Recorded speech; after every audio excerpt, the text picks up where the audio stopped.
ጋሽ ጩና ደህና ነች አይደለ? ጩና ደህና ነች አይደለ? ተረጋጋ ዳጊ፣ ደህና ነች፣ ደህና ትሆናለች፣ ምንም አትሆንም።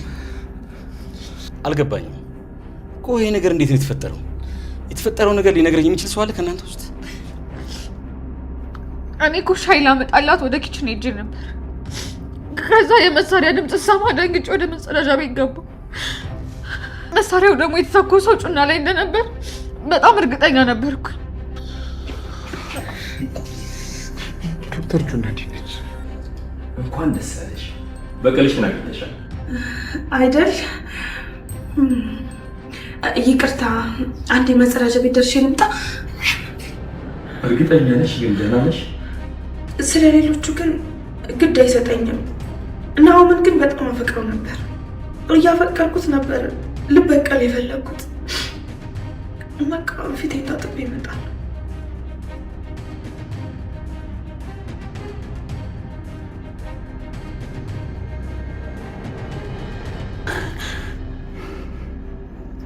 አይሆንም።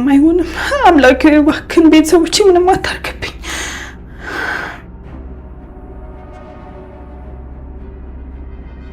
እባክህን አምላኬ እነሱን ክፉ ማየት አልፈልግም። እባክህን ምንም አታርግብኝ። እናንተ የማትረጉ እስከ መቼ ድረስ ነው ከእናንተ ጋር እንቀጥለው? እንዴት ይችን ቀላል ስራ መስራት ያቅታችኋል? ትሰማኛለህ? አሁን ስራውን ጨርሰን ማትመጣ ከሆነ ወደዚህ እንዳትመጣ። ለነገሩ የትም ብትሆኑ ሞታችሁ አይቀርም። ምድረ ደደብ ሁላ። ተመስገን ቤተሰቦቼ ምንም አልሆኑብኝም።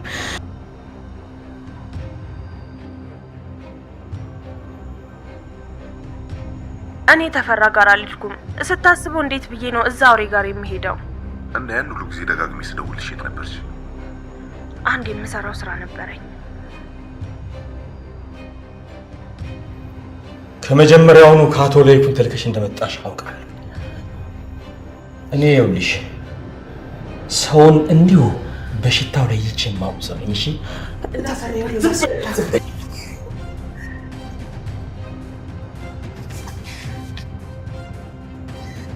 በተፈራ ቅጥር ታጣቂዎች ተኩስ በግፍ ተመታ መሬት ላይ ተዘረረ የነበረችው ጩና ናሆምና ኑሐሚን በከፍተኛ ፍርሃትና መጣደፍ አፋፍሰው ወደ ሆስፒታል ይወስዷታል። በመንገድ ላይ በጣም ደክማና ትንፋሿ ቁርጥ እያለ የነበረችው ጩና ሆስፒታል እንደደረሱ ዶክተሮችና የድንገተኛ ሕክምና ባለሙያዎች በፍጥነት በመቀበል አስፈላጊውን ክትትልና እርዳታ ይጀምሩላታል። ነገር ግን ጩና የደረሰባት ጥይት ጉዳትና የፈሰሳት ደም ከባድ ስለነበር የሕክምና ቡድኑ ሕይወቷን ለማዳን ያደረጉላት ርብርብ ሳይሳካ ቀረ። ሆስፒታል ገብታ ክትትል ከተጀመረላት በኋላ ባሉት ውድ ሰዓታት ውስጥ የጩና ሕይወት አለፈ። በዚህ አስደንጋጭና ልብ በሚሰብር አሰቃቂ አደጋ የጩናን ህልፈት የሰማው ዳግም ከማናቸውም በላይ ልቡ በከፍተኛ ሁኔታ ተሰበረ። እጅግ አድርጎ የሚያፈቅራትና የሚወዳት ጓደኛውን በግፍ ማጣቱ ከባድ መንፈሳዊና ስነልቦናዊ ስብራት ፈጠረበት። ዳግም በቅጽበት ልቡ ውስጥ የነበረው ሐዘን ወደ አደገኛ የቂም ማዕበል ተለወጠ። በተፈራ ላይ ያለው ጥላቻና ቁጣ ወደር የሌለው ገደብ ላይ ደረሰ። ዳግም በእልህና በንዴት ተሞልቶ የተፈራን ህልውና ከምድር ጠራርጎ ለማጥፋትና የፍቅረኛውንም ደም ለመበቀል ወዲያውኑ ይወስናል። ከቁጥጥር ውጭ በሆነ ንዴትና እልህ ከሆስፒታል ለመውጣት ሲሞክር ከዳግም ፊት ለፊት ለይኩንና ናሆም ይቆማሉ። ለይኩንም እባክህ ልጄ ተረጋጋ፣ በችኮላና በእልህ የሚሆን ነገር የለም። እንዲሁ በዘፈቀደ መሳሪያ አንስቶ መሄድ ለጥላት እድል መስጠት ነው እንጂ መፍትሄ አይደለም። ሁሉንም ነገር በእቅድና በብልሃት እናስተካክለዋለን ብሎ ይለውና መንፈሱን እንዲሰበስብ ይረዳዋል።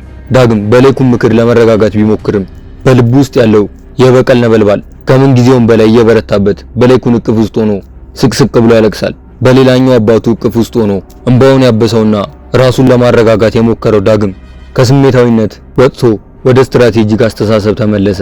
በንዴት ተመርቶ ሄዶ መገደል ለተፈራ እድል መስጠት ብቻ እንደሆነ በመገንዘብ ከቤተሰቦቹ ጋር በመሆን የተፈራን መጨረሻ የሚያፋጥነውን የመጨረሻውን እቅድ ለማውጣት ተዘጋጀ። ይህ ሁሉ የሆነው ሲምባ፣ ናሆም፣ ለይኩንና ዳግም የተፈራ ቤት ገብተው ታግታ የነበረችው ልጅ ካዳናቱ በኋላ ነበር። በለይኩንና በቤተሰቦቹ ድርጊት ክፉኛ የተበሳጨውና ቁጣው የናረው ተፈራ በቀሉን ለማስፈጸም አዲስና ይበልጥ አደገኛ እርምጃ ይወስዳል። ተፈራ የታጠቁና እጅግ ግፈኛ የሆኑ ቅጥር ታጣቂዎችን በመምረጥ ወደ ለይኩን መኖሪያ ቤት ይልካቸዋል። ትዕዛዙም ግልጽና በጭካኔ የተሞላ ነበር። ለይኩንን፣ ቤተሰቡንና በቤት ውስጥ የሚገኙትን የትኛውም የለይኩን ቤተሰብ አንድ በአንድ እንዲያጠቁ ትዕዛዝ ይሰጣቸዋል። ታጣቂዎቹም በተሰጣቸው ትዕዛዝ መሰረት በቀጥታ ወደ ለይኩን መኖሪያ ቤት ይሄዳሉ።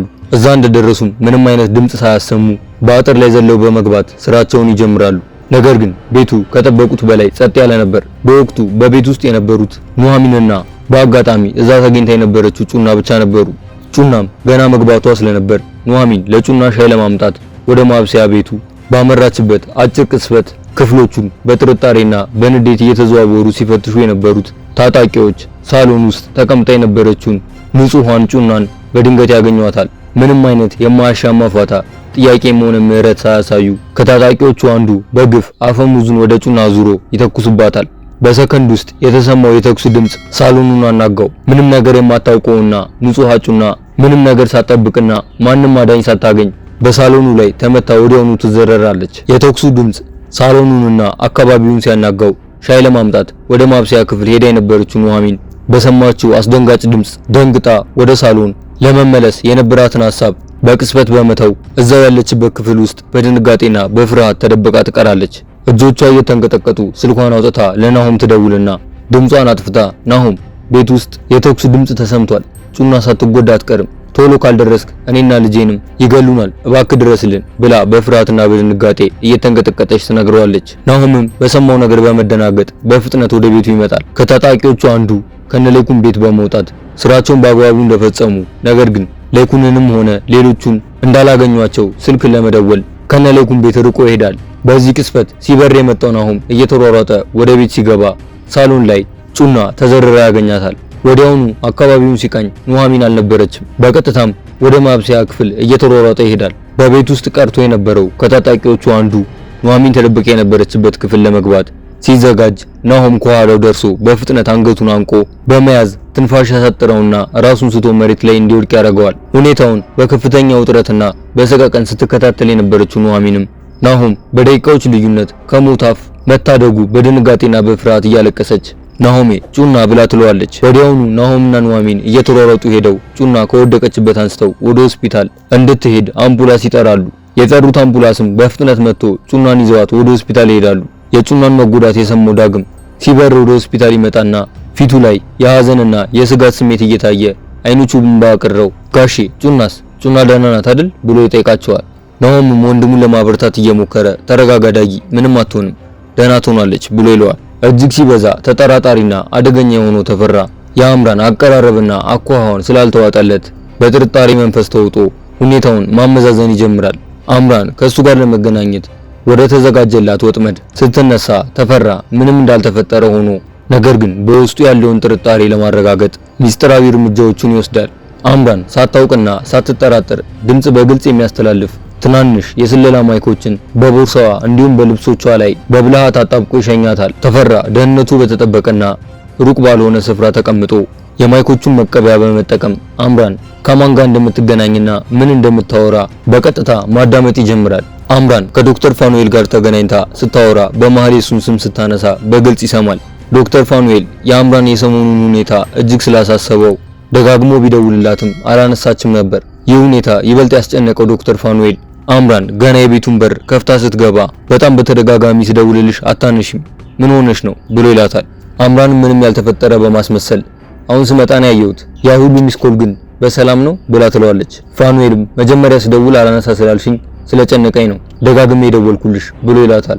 አምራንም አይ ስላላየሁት ነው እኮ አሁን ደግሞ መጥቻለሁ ብላ ትለዋለች። የአምራን መልስ ያላጠገበው ፋኑኤል መቼም ያን ሰውዬ ለማግኘት እንዳልሄድሽ ተስፋ አረጋለሁ ብሎ ይላታል። አምራንም አረ በፍጹም ስታስበው ተፈራ የሚባል አውሬ ጋር የሚሄድ ይመስልሃል ብላ ትለዋለች። ፋኑኤልም በጥርጣሬ አይን አምራንን እየተመለከታት ታዲያ ያን ሁሉ ጊዜ ስደውል ያላነሳሹ የት ሄደሽ ነው ብሎ ይላታል። አምራንም አይ ትንሽ ስራ ይዤ ስለነበር ነው ብላ ትለዋለች። የሁሉ ሲፈጠር ግን በሌላኛው ጫፍ ተፈራ እያንዳንዱን ነገር እያዳመጠ ነበር። በሰማው ነገር እጅግ ተበሳጭቶ ያችን ማትረባ እንደዋሸችኝ እርግጠኛ ነበርኩ፣ ተፈራ ማን እንደሆነ አሳያታለሁ ብሎ ይዝታል። አምራን ተፈራን ለመጣል የያዘችውን እቅዷን ይዛ በድጋሚ ወደ ተፈራ ቤት ትሄዳለች። ተፈራም ከሌላ ጊዜው በንዴትና በቁጣ ተኮሳትሮ ተቀምጦ ታገኘዋለች። ተፈራም አምራንን ባያት ጊዜ ሳያጠፋ በድምጽ መቅጃዎቹ ምክንያት ተቀርቶ ተቀምጦ የነበረውን እሷና ፋኑኤል ሲያወሩ የነበሩትን በሙሉ ከፍቶ ያሰማታል። በዚህ ጊዜ አምራን በድንጋጤ በቆመችበት ደርቃ ትቀራለች። ተፈራም ወዲያውኑ ከተቀመጠበት ብድግ ይልና ከመጀመሪያውኑ ከሌኩን ተልከሽ እንደመጣሽ ጠርጥሬ ነበር ብሎ ይላታል። አምራንም በድንጋጤ እየተርበተበተች እንደሱ አይደለም ላስረዳ ብላ ስትል ተፈራ በጥፊ ያቃጥላትና እኔ ሰውን እንዲሁ በሽታ የማውቅ ሰው ነኝ ብሎ ይላታል። አምራንም ያረፈባትን ዱላ ችላ ተሳስተሃል፣ ለይኩን አይደለም የላከኝ፣ ለይኩንና እንዲሁም ቤተሰቦቹ የጋራ ጠላቶቻችን ናቸው ብላ ትለዋለች። በቀጣይ ክፍል ምን የሚፈጠር ይመስላችኋል? ሐሳብ አስተያየታችሁ ኮሜንት ላይ ያጋሩ። ቀጣዩ ክፍል በፍጥነት እንዲደርሳችሁ ቻናሉን ሰብስክራይብ በማድረግ የደወል ምልክቷን ይጫኑ። እንዲሁም ቪዲዮውን ላይክ፣ ሼር በማድረግ ለሌሎች እንዲደርስ ያጋሩ። በቀጣይ ክፍል እስክንገናኝ እስከዛው ሰላም ቆዩ።